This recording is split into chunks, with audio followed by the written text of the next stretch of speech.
नमस्कार और आज की इस बातचीत में आपका स्वागत है। आज तारीख है 10 सितंबर 2025, दिन है बुधवार। नमस्कार। आज हम भारतीय शेयर बाजार पर नजर डाल रहे हैं और खास तौर पर आज 10 सितंबर को क्या कुछ हुआ। अब जरा तकनीकी पहलू पर आते हैं। निफ्टी 25,000 के इतने करीब पहुंच गया। टेक्निकल एनालिस्ट क्या कह रहे हैं, ये 25,000 का लेवल कितना अहम है, क्या ये पार होगा? हाँ देखिए, टेक्निकल एनालिस्ट के लिए निफ्टी का 25,000 का लेवल वाकई बहुत महत्वपूर्ण है। ये एक साइकोलॉजिकल लेवल भी है और चार्ट्स के हिसाब से भी अहम है। ज्यादातर एनालिस्ट का यही मानना है कि अगर निफ्टी इस लेवल के ऊपर टिक कर बंद होता है, मतलब निर्णायक रूप से इसे पार करता है, तो फिर अगली चाल 25,200, 25,250 तक हो सकती है। और अगर वो भी पार हुआ तो 24,400, 25,500 तक भी जा सकता है। और नीचे की तरफ सपोर्ट कहाँ है? नीचे की तरफ अभी के लिए 24,900, 24,800 का जो जोन है वो पहला सपोर्ट है। अगर वो टूटता है तो फिर 24,750 एक मजबूत सपोर्ट माना जा रहा है। एक और अच्छी बात है, जैसा कोटक सिक्योरिटीज के श्रीकांत चौहान ने पॉइंट आउट किया कि निफ्टी अपने 50 दिन के सिंपल मूविंग एवरेज SMA के ऊपर बंद हुआ है।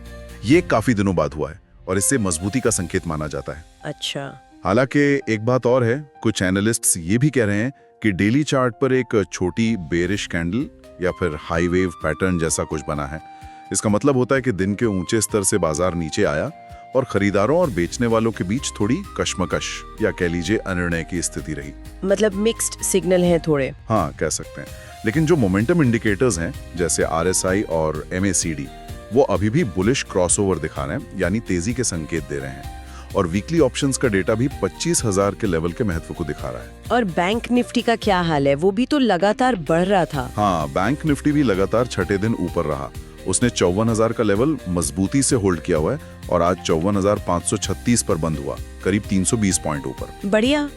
लेकिन इसके चार्ट पर भी निफ्टी की तरह ही एक डोजी कैंडल बनी है।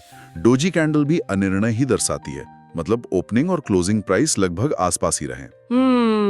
पर अच्छी बात यह है कि ये अपने 10 दिन के एक्सपोनेंशियल मूविंग एवरेज EMA के ऊपर बंद होने में कामयाब रहा, जो एक पॉजिटिव साइन है। सपोर्ट की बात करें तो SBI सिक्योरिटीज के सुदीप शाह के मुताबिक 54,300, 54,200 का जोन अहम सपोर्ट है और ऊपर की तरफ 54,700, 54,800 पर रेजिस्टेंस या रुकावट आ सकती है।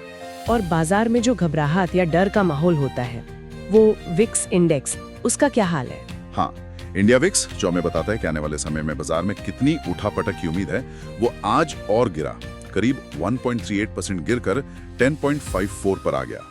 ये लगभग 7 हफ्तों का सबसे निचला स्तर है। तो ये अच्छी बात है। हाँ, विक्स का गिरना आमतौर पर अच्छा माना जाता है।